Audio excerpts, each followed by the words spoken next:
aos irmãos de casa, a paz do Senhor. A sua casa neste momento é um pedacinho da Cristianismo Sem Fronteiras, tenha certeza disso. Queridos, é uma honra, é um privilégio estar aqui. Muito obrigado, pastor, pelo convite, pela confiança de nos colocar neste lugar. Eu tenho um privilégio imenso de ser pastoreado por ti, de ser mentoreado por ti. Que a boa mão de Deus continue sobre a tua vida, te guardando, te protegendo, te iluminando e te dando vitórias no nome de Jesus. Deus abençoe poderosamente a sua vida. Junto com o aniversário da igreja, eu também tenho o privilégio. Eu vim 2 anos depois. Eu cheguei no aniversário da igreja, na primeira semana de aniversário de 2 anos. E aqui estamos, para a glória de Deus. Amém? Então, é muito bom fazer parte desta igreja e deste ministério, a quem Deus tem outorgado o dever de pregar o Evangelho. E acredite, irmãos, esses últimos dias a trabalheira aumentou muito,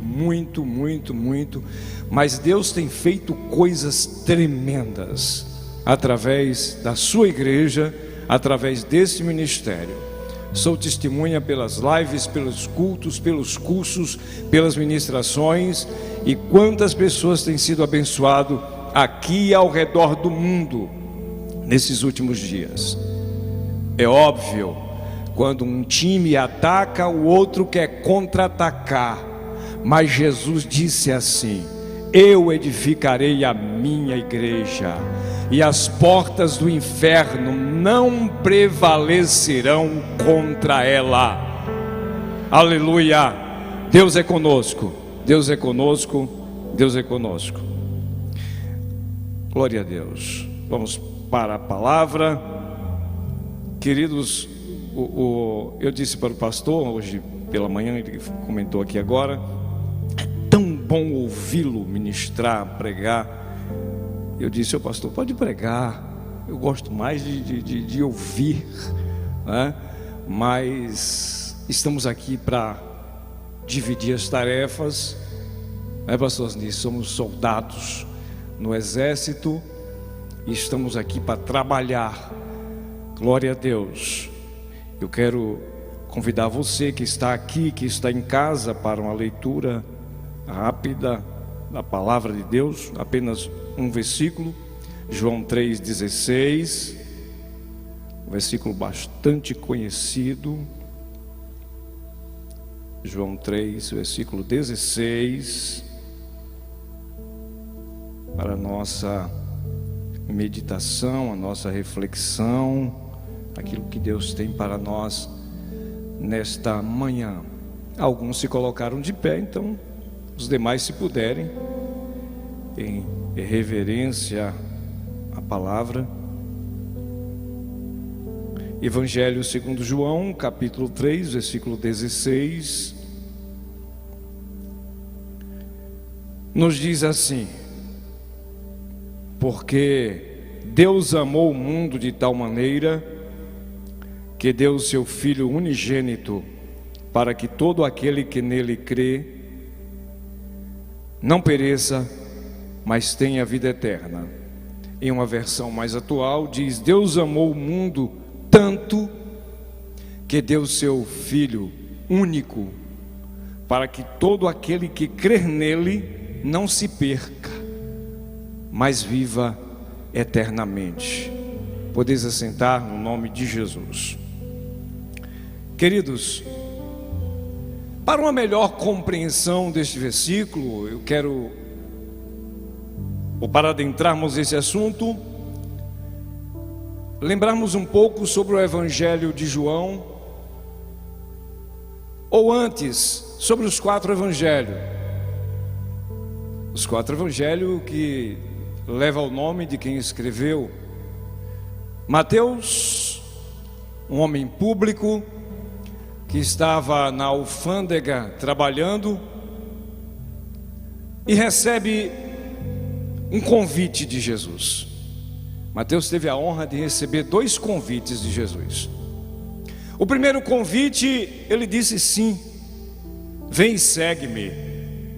Mateus deixou a sua função, seu cargo, seu emprego e seguiu a Jesus. Mais adiante, Mateus recebe um outro convite para integrar o colégio apostólico, para ser apóstolo. E ele então aceita. Como apóstolo, trabalhou com Jesus todo o tempo do ministério de Cristo e escreveu o seu evangelho. Mateus apresenta Jesus através da genealogia de Abraão até Davi. Mateus aborda o nascimento, a vida, o batismo de Jesus. Mateus faz uma abordagem dos primeiros milagres de Jesus, da convocação do seu ministério, da vida diária, cotidiana. Ele relata em torno de 20 milagres, sinais e maravilhas que Jesus operou. Mateus, ele fala da prisão, condenação, morte e ressurreição e apresenta Jesus como o Messias que havia de vir. O evangelho de Marcos, Marcos por sua vez não foi discípulo, ou melhor, não foi apóstolo, foi um discípulo que seguiu a Jesus em alguns momentos. A Bíblia nos mostra Marcos em algumas ocasiões perto de Jesus. Este por sua vez escreve o evangelho com 16 capítulos, dividido em 16 capítulos, apresentando a trajetória de Jesus, alguns acontecimentos, vida, ministério, morte, ressurreição e também o ide de Jesus. Enquanto Mateus registra que Jesus mandou ir fazer discípulo, Marcos registra que Jesus mandou ir proclamar o evangelho, batizando, e o ide de Marcos é um dos textos mais lidos e mais pregado das Escrituras. Ide por todo mundo, pregai o evangelho a toda criatura.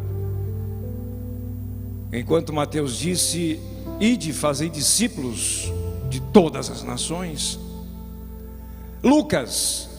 Marcos apresenta Jesus como um servo bom, um servo obediente, um servo perfeito.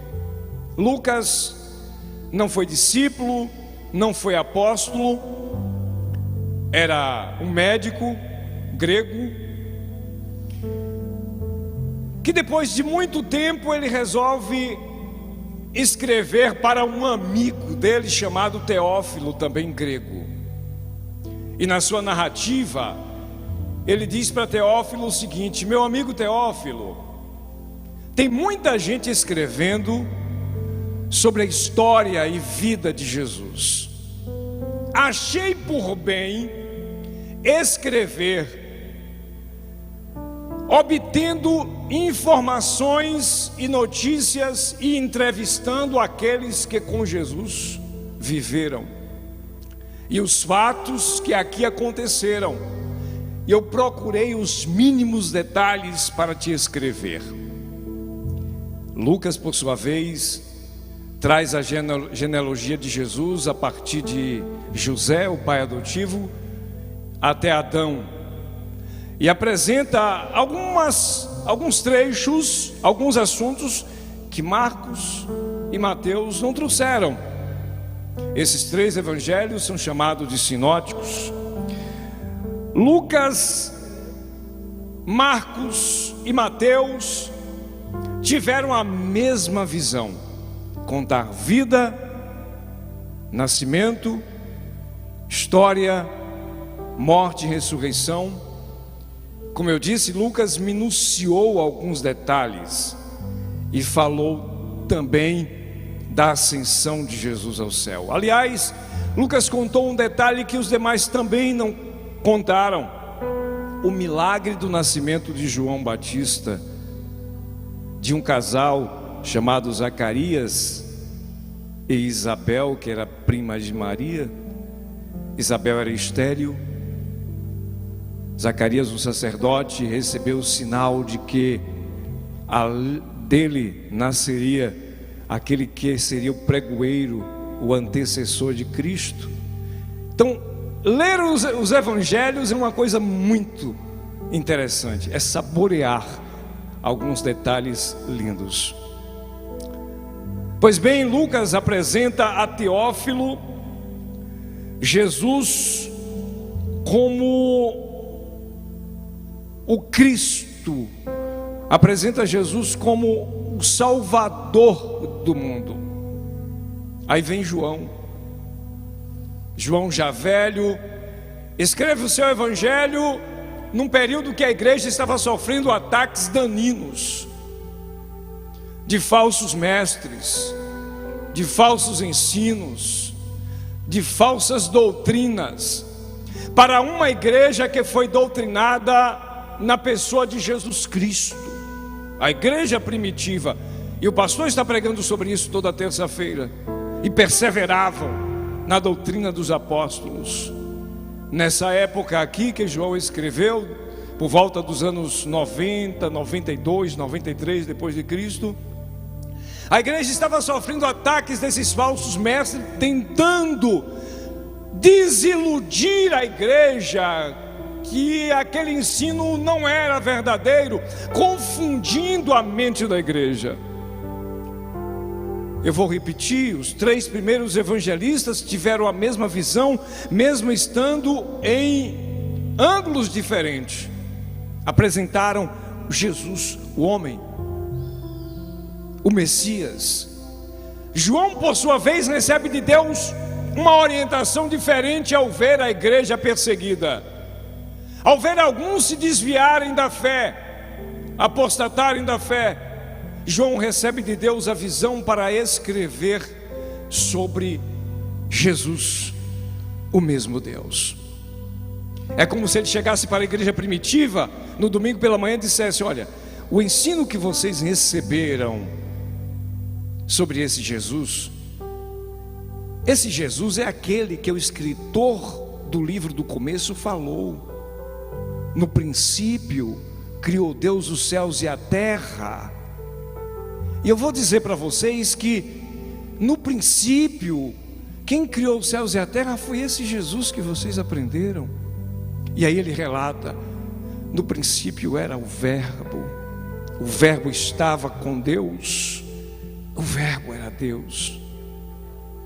Todas as coisas foram feitas por ele, sem ele nada do que foi feito se fez. Vocês não estão seguindo a homens, vocês estão seguindo a Deus.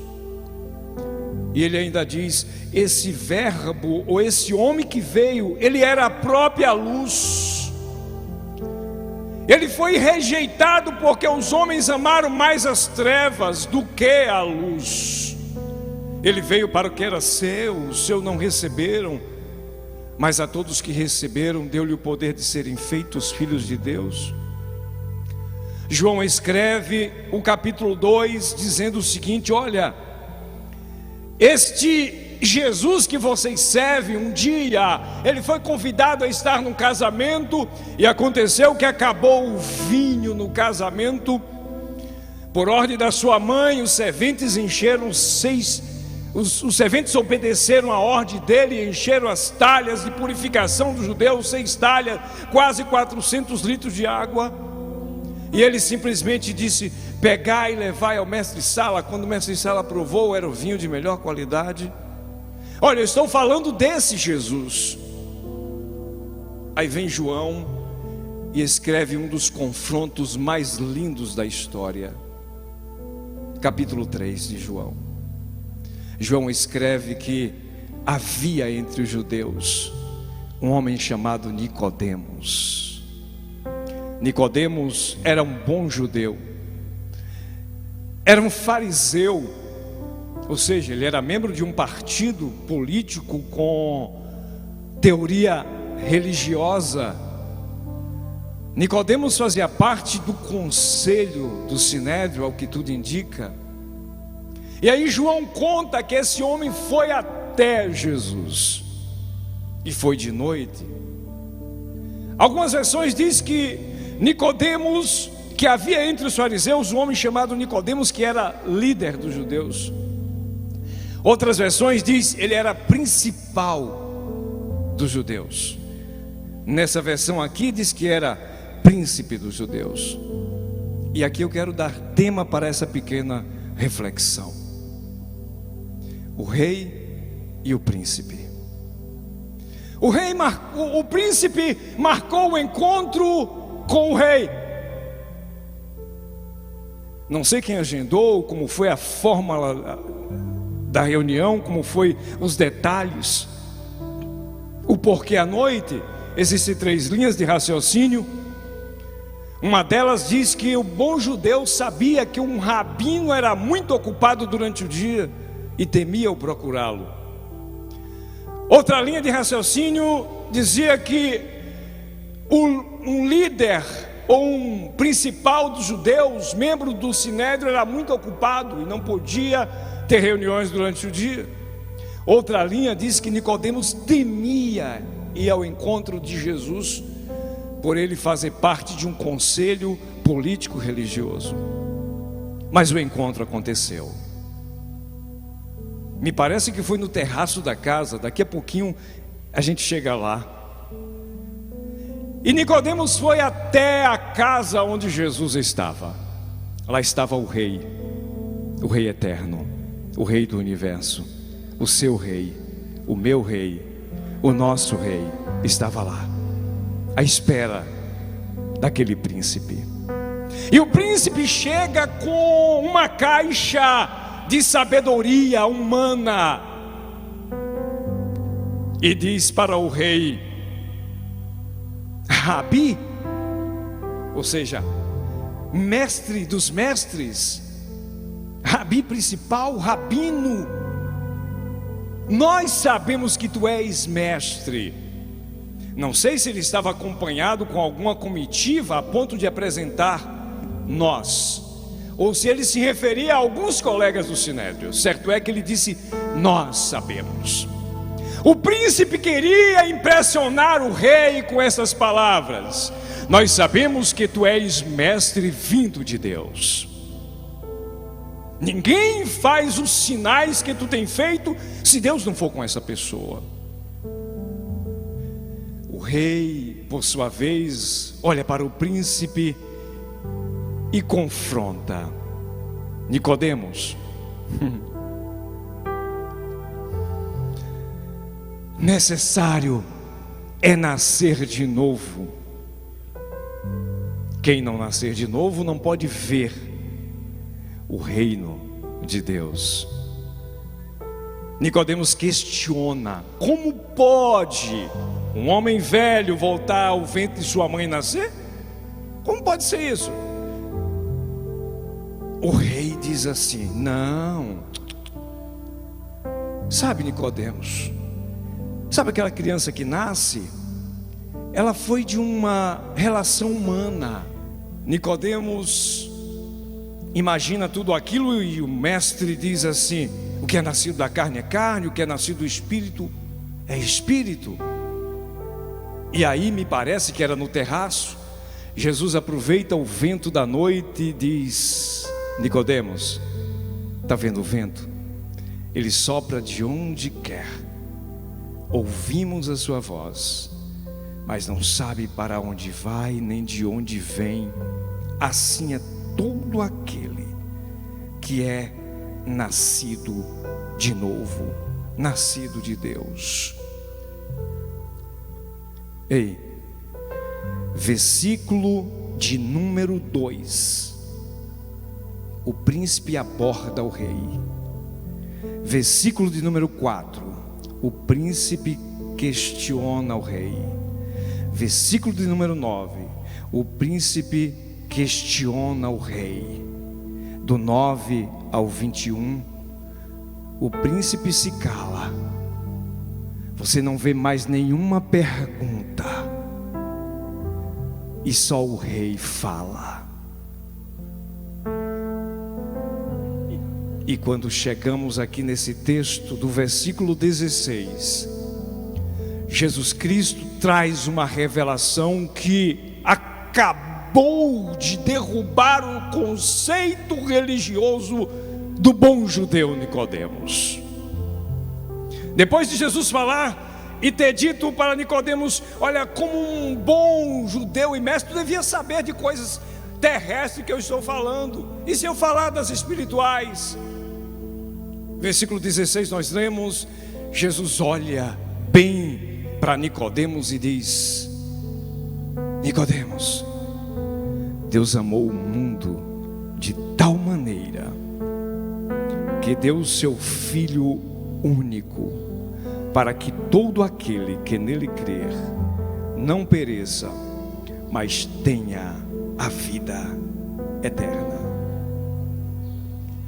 Agora, o príncipe não tinha mais palavras, e aqui eu quero apresentar esse versículo 16, algumas coisas que o Senhor colocou em nosso coração, sobre esse tal amor que Jesus falou, esse tal amor que você foi alcançado, e que nós fomos alcançados, e que pode alcançar você que está ouvindo essa palavra nesta manhã.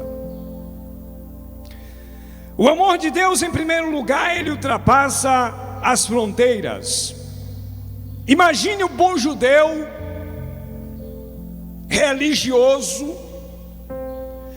que tinha no coração a sabedoria e o entendimento de que Deus amava os judeus. Ouve isso de Jesus: não, Deus não ama apenas o território judeu, Deus ama todo o mundo. Nicodemos não teve mais palavra, irmãos. Ao ouvir Jesus dizer Deus amou o mundo de tal maneira, Jesus ali estava quebrando as barreiras geográficas. Jesus estava quebrando ou indo além das barreiras que Nicodemos ou a religiosidade tinha colocado. Como foi que Nicodemos absorveu a ideia de saber que Deus amava os egípcios? Como foi que Nicodemos absorveu aquilo, ouviu aquilo, a ideia de saber que Deus amava os filisteus, os assírios, os sírios, os babilônicos? O que é isso? E é verdade. Ele teria que acreditar naquela palavra. Eu quero dizer nesta manhã que o amor de Deus, além de ultrapassar as barreiras geográficas, ele ultrapassa as barreiras do pecado, oferecendo perdão. Deus amou o mundo de tal maneira, o mundo pecador, não é um mundo inocente. As barreiras do pecado afastou o homem da presença de Deus, ou o pecado criou uma barreira entre o homem e Deus. O amor foi lá e fez uma ponte. Mas vai mais além. O amor de Deus ultrapassa as barreiras culturais. O amor de Deus é para todos os povos, nações e línguas.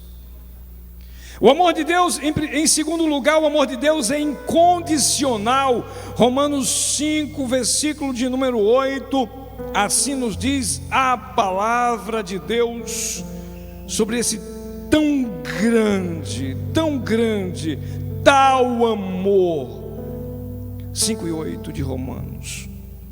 Deus prova o seu amor para conosco, em que Cristo morreu por nós, sendo nós ainda pecadores.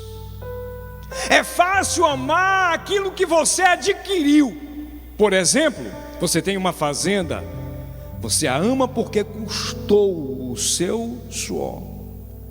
Deus não te ama hoje porque te resgatou. Ele já te amava desde a fundação do mundo, antes da fundação do mundo.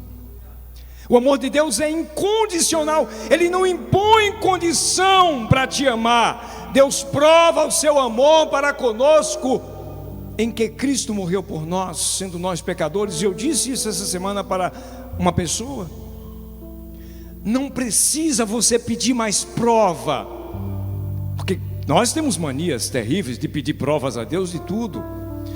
E tem cristãos que na hora do aperto, na hora da luta, Deus, me dá uma prova do teu amor.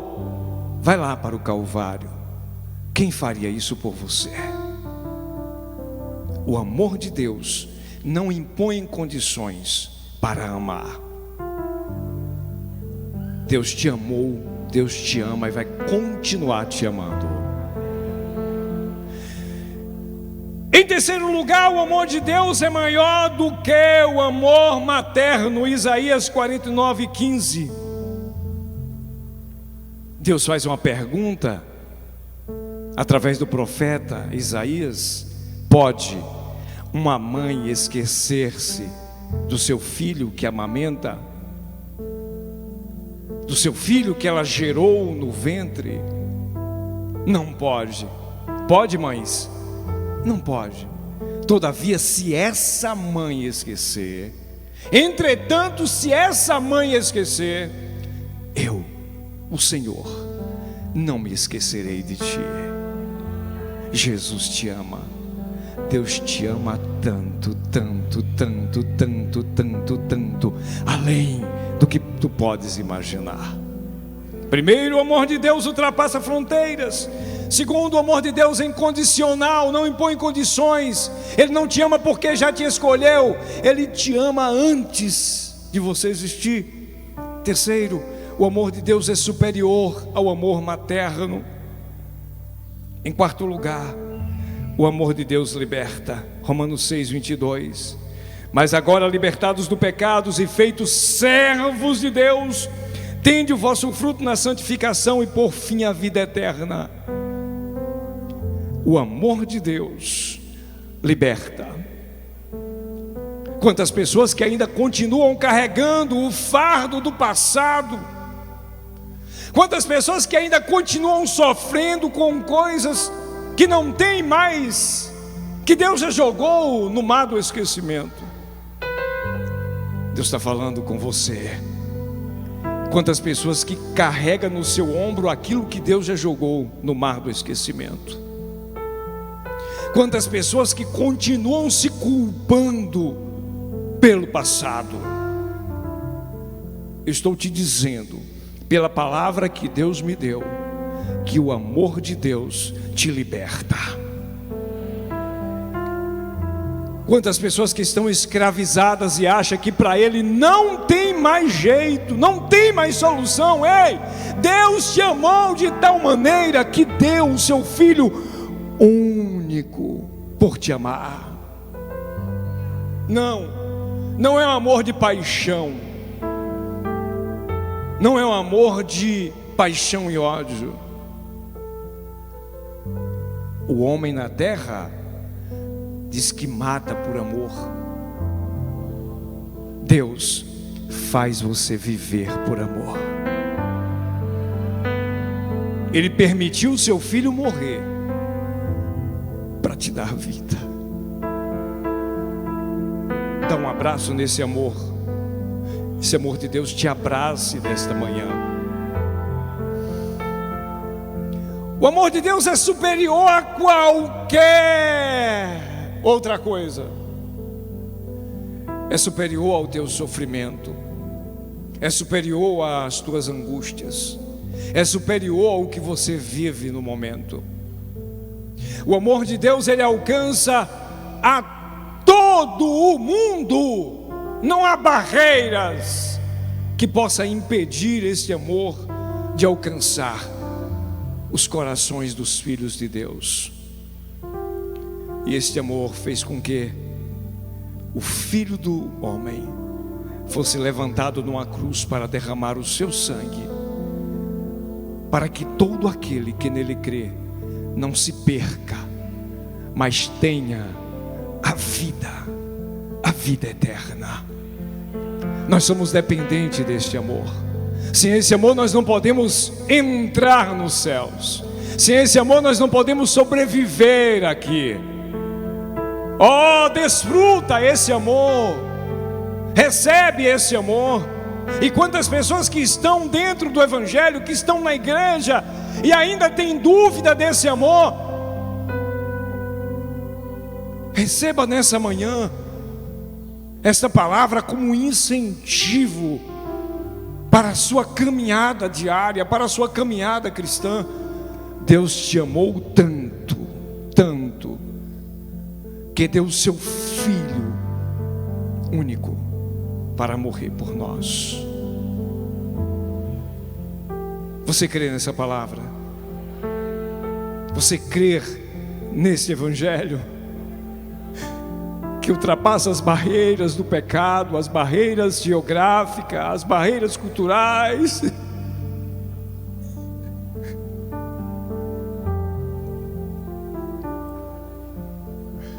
E se nós fôssemos lembrar aqui de tantos e tantos episódios bíblicos, dentre eles aquele etíope que volta de Jerusalém para casa, lendo o livro de Isaías sem entender, o amor de Deus enche o coração de Filipe e diz: vai na estrada de Gaza, que está deserta,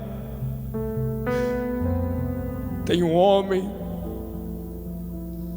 voltando para casa, vai lá. O amor de Deus alcançou aquele etíope a ponto de ser batizado naquele mesmo dia. Ora, e quem éramos nós, afastados de Deus, longe de Deus? E esse amor foi lá nos buscar, nos resgatar. Como uma corda, Ele nos laçou e nos trouxe para a sua presença. O amor de Deus nos salva, o amor de Deus nos perdoa. O que mais? O amor de Deus nos faz feliz. O que mais? Tudo que você pensar para a sua vida, o amor de Deus é capaz. Fica de pé, por favor.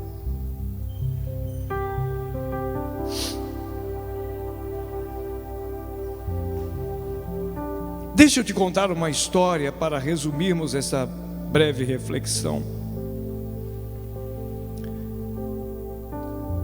Conta-se que em um colégio, e quem estudou aqui sabe que toda turma tem um patinho feio, né? Aquele menino feinho.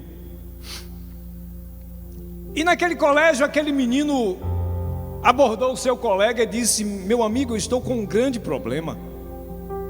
E ele disse: qual é o teu problema? Eu estou amando. O seu amigo disse assim: isso não é problema. Ele disse: é. Está vendo aquela moça? Eu estou amando muito ela. Ele disse: ah, agora é um problema. Ela é a mais bela do colégio. Nenhum dos nossos colegas conseguiu enamorar aquela moça. Você? Ele disse: eu sei disso, mas isso não me importa. Eu a amo. Ele disse: se você a ama, você vai sofrer por isso. Ele disse: não tem problema, eu vou sofrer sim. Semanas depois ele passa no corredor e ouve boatos. A bela, a pérola, aquela encantadora moça não poderia estudar no colégio, porque ela estava com dívidas atrasadas, dívidas vencidas, por vencer, e sem dinheiro para continuar no colégio. Ele corre para a secretaria, aquele patinho feio, corre para a secretaria, procura a administração financeira e pergunta: é verdade que fulana não vai mais poder estudar aqui? E o diretor disse: por que você pergunta? Ele disse: não, é verdade. Ele disse: as dívidas dela é grande, ela não tem dinheiro para quitar as dívidas passadas, nem a atual, e nem continuar estudando. Ele disse: eu pago as dívidas dela, e eu vou sair para trabalhar, para ela não sair do colégio. Ele disse: não, não faça isso, o dinheiro é meu, eu sou vendedor de livros, Foi em casa, pegou o dinheiro, pagou as dívidas da moça e disse: não diga a ela que eu paguei. Pagou a dívida do mês e disse: eu vou vender mais livros, eu vou sair do colégio, eu vou perder de ano, mas eu vou trabalhar. E ela vai continuar estudando.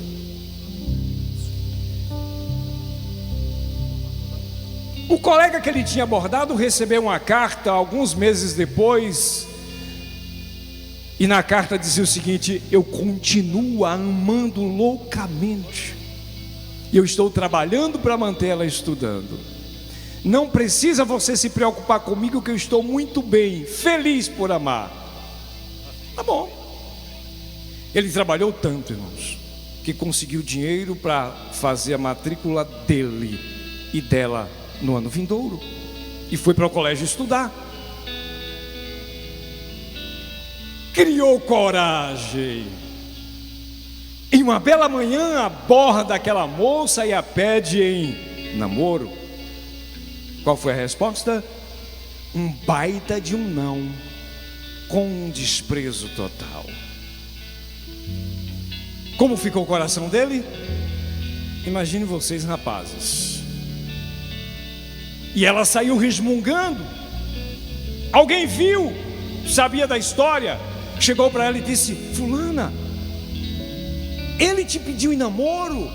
Ela: não tem vergonha na cara, e fez uma série de comentários. Ele disse: calma, querer dizer sim para com ele é uma coisa, mas tratar mal como você tratou é outra. E tem mais: você sabe quem pagou as suas dívidas? Foi ele. Ela ficou atordoada, foi na secretaria, perguntou ao diretor. Ele disse: sim, foi ele quem pagou as suas dívidas. Ela pegou com raiva a bolsa, foi para casa chorando. Alguns meses depois, o colega que ele tinha abordado encontra no corredor, todo feliz, diz: estamos namorando. E a notícia saiu, e todo mundo achava que ela estava namorando por dó dele. E quando abordada, ela disse: não. Eu fui para casa, deitei no meu travesseiro e fiquei imaginando comigo: se ele, sem me conhecer, me amou tanto a ponto de perder de ano para que eu passasse de ano, pagou as minhas dívidas passadas, minhas dívidas atuais e as futuras, quem eu vou encontrar para ser o meu melhor marido? Eu encerro dizendo para você: Jesus, Deus te amou tanto que pagou as tuas dívidas passadas, atuais e futuras, e por conta desse amor Ele te garante a vida eterna em Cristo Jesus, o nosso Senhor.